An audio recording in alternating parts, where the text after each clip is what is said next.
अगर आप चाहते हैं NAP म्यूजिक ऑडियो वीडियो के गाने सबसे पहले आप तक पहुंचे, तो लाल बटन दबाकर चैनल को सब्सक्राइब करें और बेल आइकन दबाना ना भूलें। Presented by NAP Music Presents. Presented by NAP Music Presents.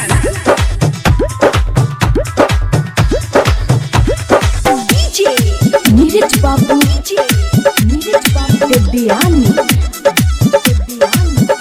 मुझसे कनवा कटल जिन्स पे रोपनी करे रोपनी करे रोपनी करे रोपनी करे। मुझसे कनवा कटल जिन्स पे रोपनी करे रोपनी करे। कांदो करे ट्रैक्टर ड्राइवर कहेले उतार उतार ट्रैक्टर पे चढ़ी के हंडिल धारे धारे।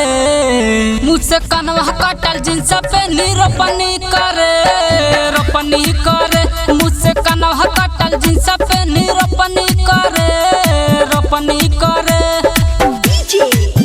मुझसे कनवा कटल रोपनी करे रोपनी करे। मुझसे कनवा कटल रोपनी करे रोपनी करे।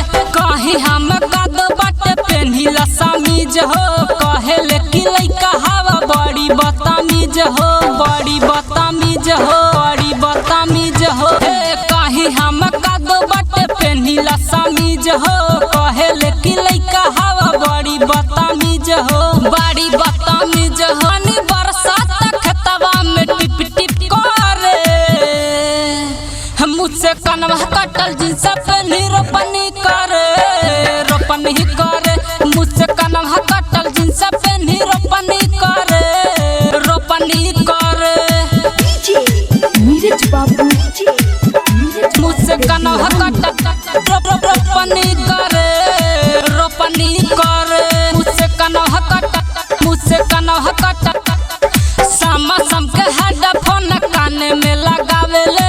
धीरज राज भरावा के रोपनी करावेले रोपनी करावेले रोपनी करावेले।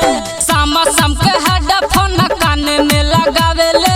धीरज राज भरावा के रोपनी करावेले रोपनी करावेले। आज भाई के कादो झुरवैबे करे।